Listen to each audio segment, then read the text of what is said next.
ওই দিন ইউটিউবে দেখে আমিও চিকেন পেলো রেসিপি বানিয়েছিলাম। খেতে যেমনই মজাদার অমনি অসাধারণ স্বাদ। বাচ্চারা তো খুব পছন্দ করেছে, বড় থেকে ছোট বাসায় সবাই খুব পছন্দ করেছে। চলুন তাহলে দেখে নিই কী কী উপকরণ লেগেছে।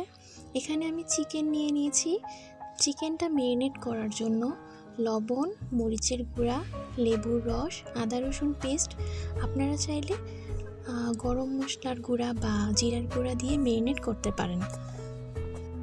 চিকেনটা কিছুক্ষণ ম্যারিনেট হলে ময়দার মধ্যে ভালো করে কোট করে নিতে হবে। এখানে যেভাবে দেখাচ্ছি সেভাবে আপনারা কোট করে নেবেন। ভালো করে কোট করে নিন।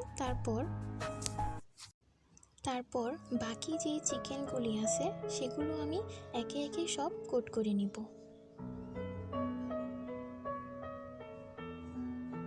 যেভাবে দেখছেন ঠিক সেভাবে আপনি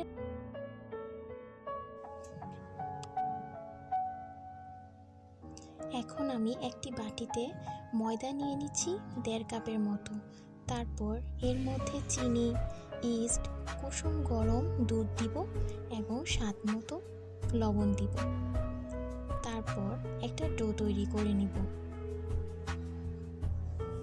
স্ক্রিনে লেখা আছে, আপনারা দেখে বুঝে নেবেন। তারপর কিছুক্ষণ রেস্টে রেখে দিব। তারপর একটা বাটিতে আমরা মায়োনিজ নিয়ে নিচ্ছি 1.5 চামচ পরিমাণ। তার মধ্যে টমেটো সস দিয়ে একটু মিক্স করে নেব। মেয়োনিজ আর টমেটো সসটা ভালো করে মিক্স করে নেব। ভালো করে মিক্স করা হয়ে গেলে আগে থেকে রেখে দেওয়া ডোটাকে 2 ভাগে ভাগ করে নিচ্ছি। তারপর নিয়ে নিচ্ছি তরল দুধ। তরল দুধের মধ্যে ডোটাকে ভালো করে মেখে নিতে হবে। মেখে নিয়ে তিলের মধ্যে এটাকে গড়িয়ে নিতে হবে।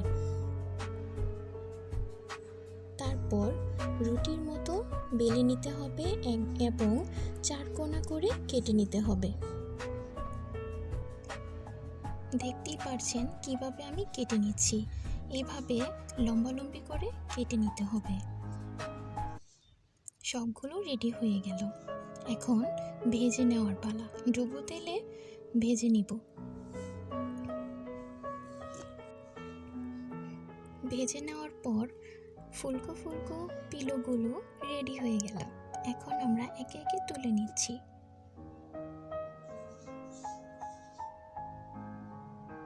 বাকি পিলোগুলো ভেজে নেব। এখন ওই তেলের মধ্যে ম্যারিনেট করা চিকেনগুলো ভেজে নিচ্ছি। আপনারা দেখতে পাচ্ছেন কিভাবে করছি। একে একে সবগুলো ভাজা হয়ে গেলে উঠিয়ে নেব।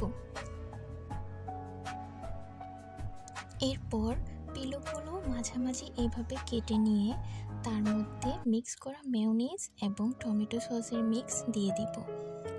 তারপর চিকেনগুলো দিয়ে দিব। একটি চিকেন দিয়ে তার উপর কিছুটা মেয়োনিজ ও টমেটো সসের মিক্স দিয়ে দিব, আর সাথে লেটুস পাতা দিয়ে তারপর এটাকে পরিবেশন করব। দেখতে যেমনই অসাধারণ হয়েছে, খেতে কিন্তু এর চাইতেও বেশি মজা।